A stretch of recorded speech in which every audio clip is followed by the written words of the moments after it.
Let's see.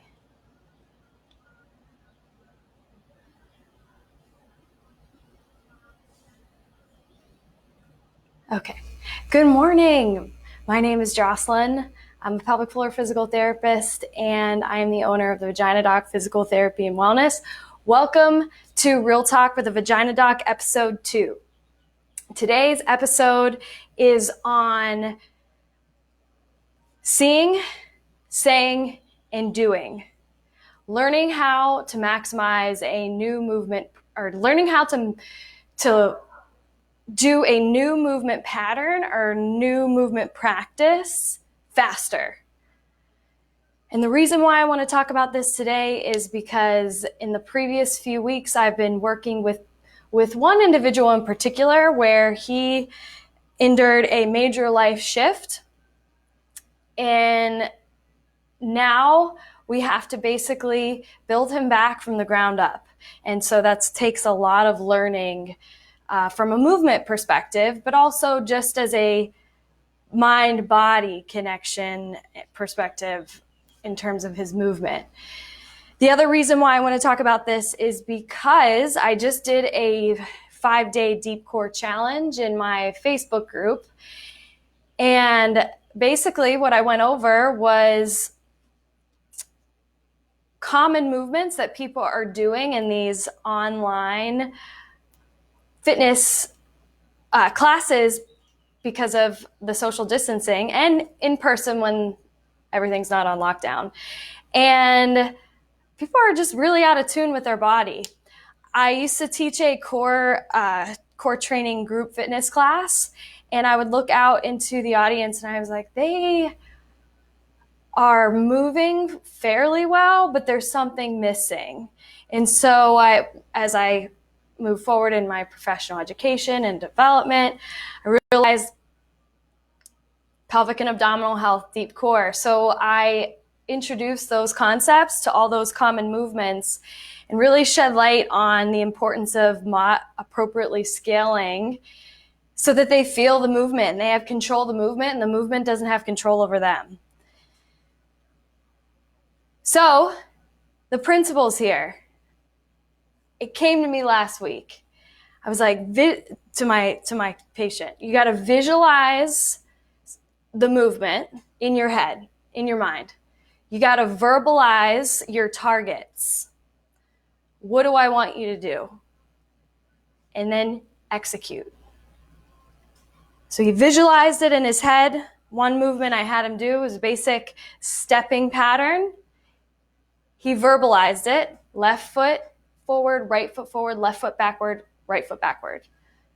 Not those exact words, so how you verbalize those is going to be individual to you. The less is more here. Right, left, up, down, down. And then you execute. And until you go through the process I'm going to quickly walk you through next, you've got to keep doing it. Keep saying, keep imagining, visualizing, keep verbalizing, and keep doing. The process of learning, whether it's a motor skill, so a movement skill, or something else, goes like this. You're unconsciously incompetent, meaning you don't know that you don't know what you don't know, and you don't know that you're doing it subpar. Then you're consciously incompetent. You know that you're doing it wrong. You can verbalize, oh, I did that wrong. Third is you're consciously competent. You know when you are doing the movement you're meeting your goal with the movement. And fourth, you're unconsciously competent. That's the flow state. You don't know you're doing it right, and it doesn't matter because you've made it. You've practiced enough. You've put enough purposeful practice in that you no longer have to put the brain power into it. And just a note on how long people are in each of those stages, it depends. So for me, in terms of sports and physical movements, I am fast if I put intent to the practice. But if it's language, acting, things like that, reading, I am slower. in that and moving through those stages or phases, if you want to call them phases or stages. So if you were the person that was picked last in gym class, you're probably going to be slower. But don't let that make you deter you. Because if I thought I was stupid growing up. And it's crazy to think that. I couldn't read well. I just I felt like there was nothing here. If I would have believed that, I wouldn't be where I am today. So don't feel like you can't grow there. Anything, you can grow anywhere in any domain, right brain, left brain, as long as you put your mind to it. So there's really not much more to talk about other than, give you some examples. So today I'm running a core class based on what challenge I put out this week, last week. And basically, this is going to be a lot for the participants because they just learned this stuff. And we're all going to be doing it together. So they're going to take this and I'm going to want them to just do it, okay? So in my introduction to this post, I'm like, awareness, okay? You've got to know where you've been before you know where you're going. First things first is understanding what your strategy is. I ask my patients and I ask my clients, what's your strategy doing that? And they're like, I don't know. I just do it. Well, that's our body's efficient system. So we're going to take the path of least resistance if we don't have a conscious intent or a conscious presence. That being said, you got to come into your body. So for example, if I want someone to lift their arm straight forward overhead and I ask them, what's your strategy? If they just do it and they don't think, or they're not present and they're just thinking about whatever, they're not going to know. But they come into their body and they're like, oh, I do arch my back whenever I initiate, or I do shrug my shoulder. So find out what you do first. Number one, what you do first. And depending on how complex the movement is or how new the movement is for you, you might need to do it several times to understand what your strategy is. And it might not be the first session. So sometimes I'm working with people 5 visits or 5 sessions before I even go through this process. I just need to tell them the target. Okay, your arms by your side, lift your arm above your head. Target first. If you're watching this and you're teaching someone. If you're the learner, be into your body. What's your strategy? Your teacher is going to bring some performance points to pay attention to. Okay, now as you move, I want you to pay attention to your shoulder. I want you to pay attention to your ribs. You can't pay attention to everything, and that's okay. That's why this process can be pretty lengthy. Then once you know what you do, then second step is you've reached you're in that transitional point between unconsciously incompetent to consciously competent. So if I just tell you, we're doing this, and I want you to pay attention to this. So we're doing a single arm raise, and I want you to pay attention to your shoulder blade. You're going to be like, okay. That's not really going to work. You have to understand why you're doing it. And not everyone's this way, but I find most people that work well with me want to know the why. Okay, John, I want you to raise your arm over your head, and I want you to pay attention to your shoulder blade. Because your shoulder blade, if it moves too much, too early, or if you move either up or down, that could be contributing to your symptoms. And based on what we identify there, then we can change it. So I told you the why. And the why is going to vary depending on what we're trying to achieve. So now the person has, oh, okay, there's meaning to this. So they're going to pay attention more. Okay, they say, they understand the why. Now they're going to say, okay, John's going to be like, I'm going to raise my arm overhead, pay attention to shoulder blade. Or one other way to say it is, I don't want your shoulder blade to move, John. I don't want your shoulder blade to move until your arm has reached 90 degrees. Okay. I'm going to raise my arm, keep shoulder blade still. And there's things that go into this learning process that I didn't describe. This is kind of a complicated one. Sorry. Lift arm, don't move shoulder. Lift arm, move shoulder blade when arm is above 90. So he's going to raise, and then he's going to allow whatever to happen. In this case, the shoulder blade to move. Okay, next time he does it again, and I'm going to have him do it over and over again until he understands when he doesn't do it, when he is able to do it right consistently without my feedback. I'm going to give him feedback over and over again. It's called informative feedback. And at that time, he will understand the changes he has to make to meet the goal. So as he understands, I'm going to give him less and less. I don't want to give him too much because that's going to inhibit his learning. That's why, okay, visualize, say the task, do it again, do it again, do it again. Until you're consistent, I want you to keep going through that process. So in the case of my patient, I was teaching him to step forward with his left, right with it, forward left, forward right, backward left, backward right. And repeat that. And his feet were getting all sorts of tangled, and his words were not with his feet, and it was just a mess. And at that time, I was like, okay, slow down. So when you were practicing a task, you can't be going fast. You're going too fast for your brain and your body to process one another. And you have to determine what your capacity of learning is there. So you might just only be able to focus on the verbal task, left, right, left, right, left, right. And then you say left, and then your left foot steps right, your right foot steps. Left back, left foot back, steps back, right foot steps back. If I do that over and over again, he's not going to get it. I have to force him to do that.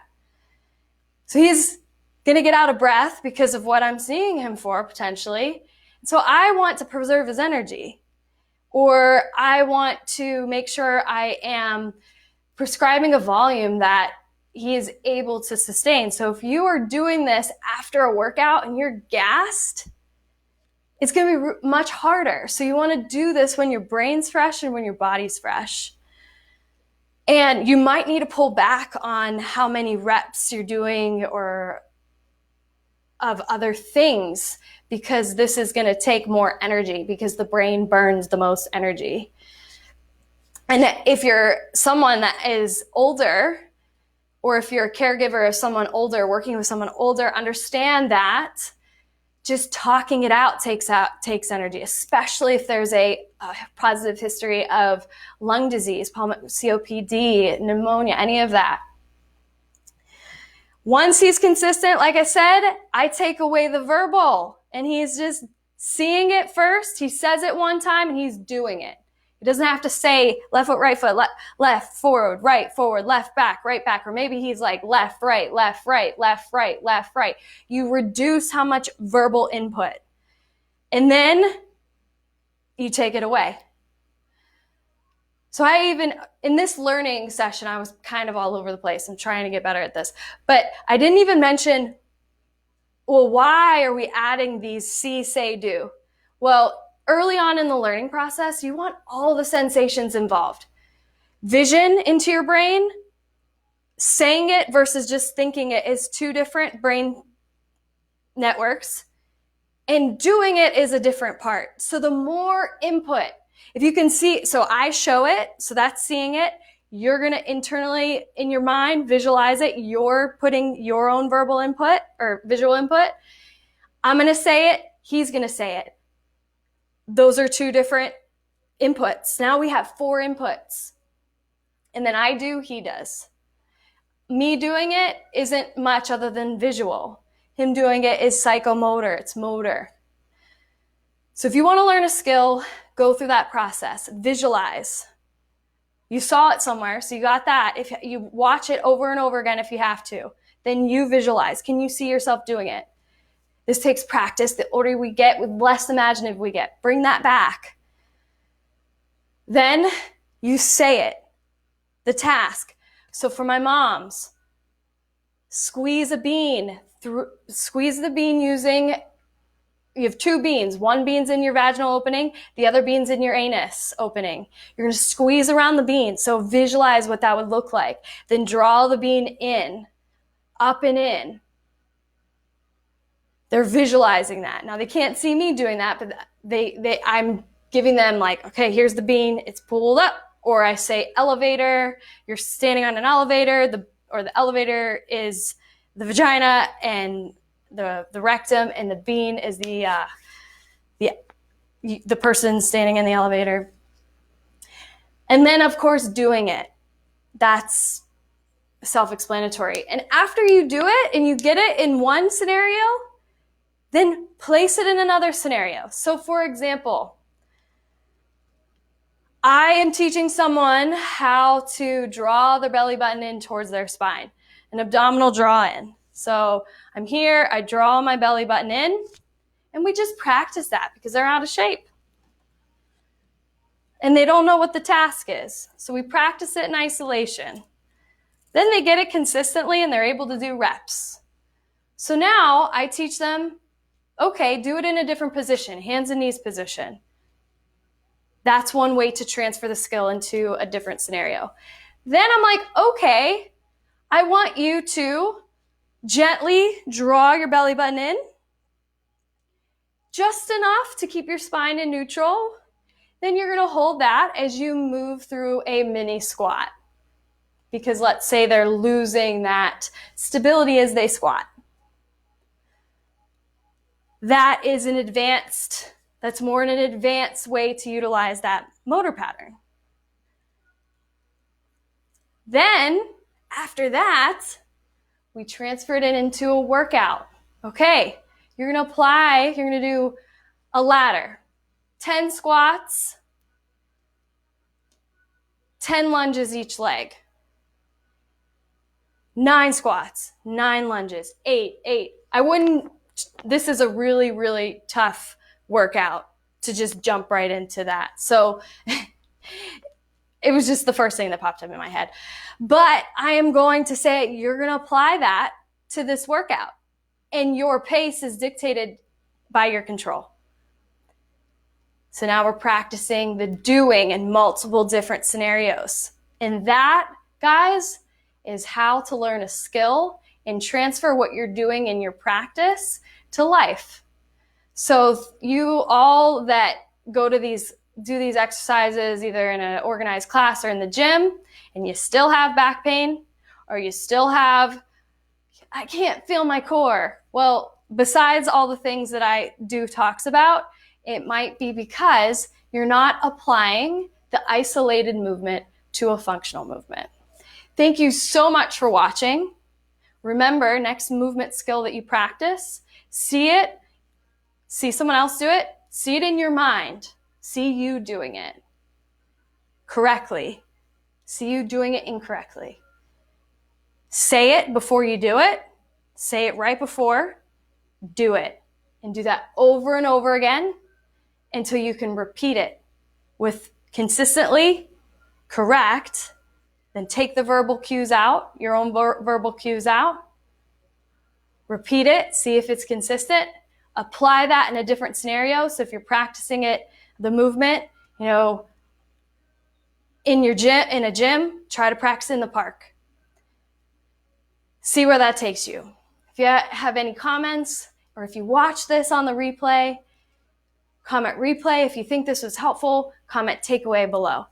And I will see you Tuesday at 7:30. Thank you for watching episode 2 of Real Talk with the Vagina Doc.